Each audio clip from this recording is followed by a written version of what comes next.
In my view, there is a growing problem in Western society concerning men. More and more men are becoming disenfranchised and disempowered from and by the very society they inhabit. For instance, there are fewer and fewer men with self-perceived worthwhile goals. Male mental health issues are on the rise, as well as male suicide rates. For instance, in the UK, you are more than 3 times more likely to die from suicide if you're a man compared to a woman.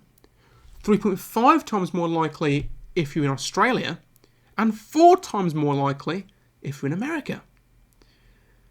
While men are also less likely to receive help for their issues, more likely to be socially ridiculed, and generally seen to be less important than women. At the same time, unemployment for men is also higher than that compared to women, and has been a consistent theme for some years. And yet, simultaneously, the woke elites still claim we live in a patriarchal society of white male privilege, even though young working class men, are quickly becoming the most disenfranchised in Western society.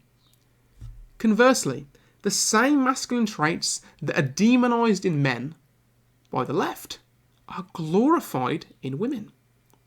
In my view, this is creating a culturally lost and displaced generation of men. This leaves us with 2 questions.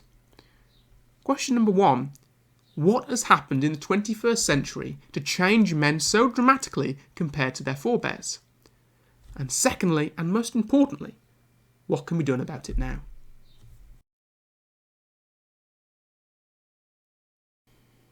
To be clear, this video is specifically about feminine and masculine traits and how those traits have been permeated throughout society through men and women alike. This will not be an in-depth look or a history lesson of any kind, just one man's informed opinion on what I feel is happening to young men today. And speaking of today, let's paint an image of where we're at.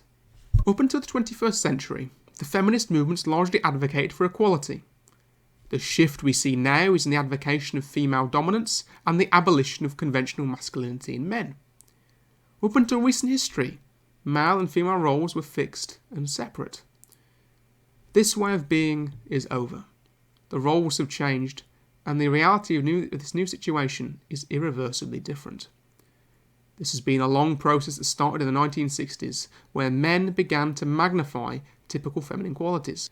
They learned to go with the flow, embraced long hair, colourful clothes, nature, music, and a more carefree and sensual lifestyle, all means of embellishing and magnifying the feminine. Meanwhile, many women were doing just the opposite. They were magnifying their inner masculine, which at the level of human character appears as direction or clarity of purpose and vision. Women gained financial and political independence, then strengthened their careers, focused more on personal long-term goals, went to school in increasing numbers for advanced degrees, and learned to be more assertive in their needs and desires. But what do I actually mean when I say masculine and feminine traits?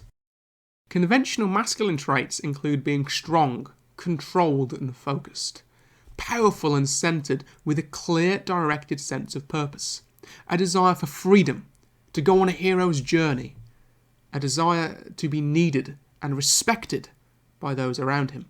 Whereas feminine traits tend to be more free-flowing, open and wild. They're emotionally driven and chaotic. There is a deep desire to want to be loved and to give love.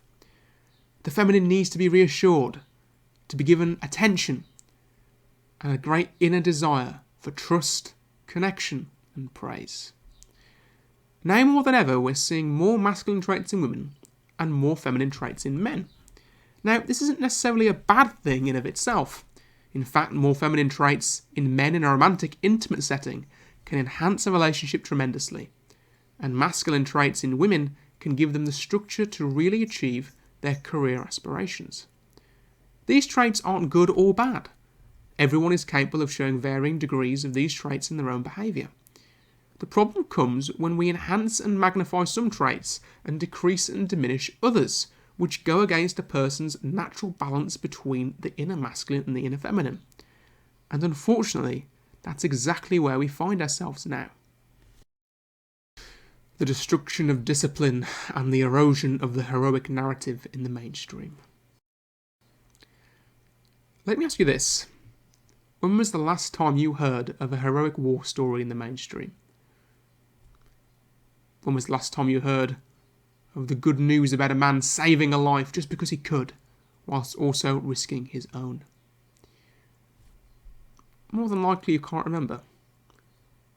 It's because there are fewer and fewer instances of these kinds of heroic acts being documented. Simultaneously, more and more young men are displaying feminine traits and more women are displaying typically masculine traits. We can see this especially when it comes to video games addiction in men. The act of playing a video game is an attempt of the male to escape life, to go on a hero's journey inside the video game and indulge in the feminine traits of free-flowing, relaxed entertainment without any kind of rigid structure or responsibility. We see this most often in typical soy boy males. These men have a craving for reassurance, validation and attention because their own inner self-worth has been eroded away by years of self-flagellation in the form of acceptance of their supposed white male privilege.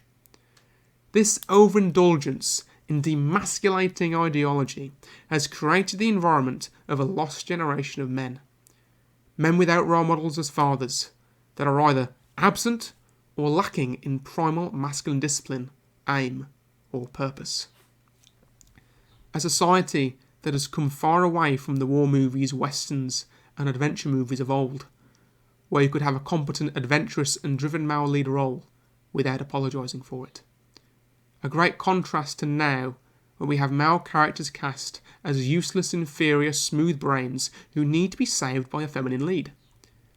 The majority of 21st century men are flailing around without any kind of clear direction or purpose. No real means of modelling those traits in the men around them, and an overall feeling of emptiness. That something has been taken, and that something isn't quite right. And when a male role model is found, they are quickly demonised by the woke elites, cancelled, deplatformed, and almost always silenced. In fact, there is only one person that springs to mind in the mainstream who's been able to fight off their own cancellation time and time again, and that's in the form of Jordan Peterson. Otherwise, the majority of potentially strong male role models remain quiet out of fear that one day the great woke eye of Sauron shall look upon them and destroy their lives and their livelihoods.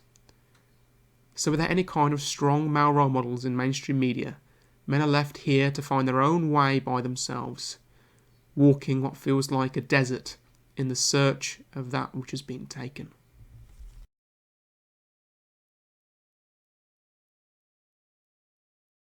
But why? Why is society descending into this chaos of male self-destruction? The truth is, I don't know the answer. I don't think anyone really does. But instinctively, I feel the answer may be hate and fear.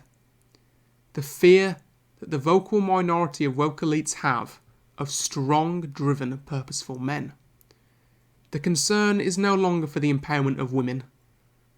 The venom is instead focused and concentrated on the destruction of masculine traits and creating a downward trajectory of men as a whole.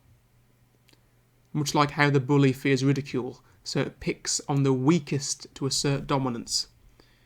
The woke left have picked away at male masculinity for so long, these men are now easy prey for the sadistic woke elite as they begin to chip away at any career and life opportunities that these demoralised men feel they still have available to them. But there is hope. Is there any reason why so many men connect so much to movies like The Matrix, Joker, Fight Club, Lord of the Rings and Star Wars? The need to take a pill to see the world for how it truly is and get back a piece of themselves that's been taken. Or to sacrifice a part of themselves to be remade in the fires of cult-like violence. Or even just a moment to let go of it all and to symbolically give as good as you've got. Movies have a way of articulating these feelings in a way most men can't. The feeling that on the deepest of levels, modern young men know they are not whole. They know they are missing that which their grandfathers and great-grandfathers once had. Men have had their masculinity ripped from their beings and are being crushed by Western society, hell-bent on destroying and discrediting that what it means to be a man. Condemned to live a life of mediocrity, playing their video games and watching their sport. Going on a hero's journey in an immersive world instead of striving towards something greater than themselves in the land of the real.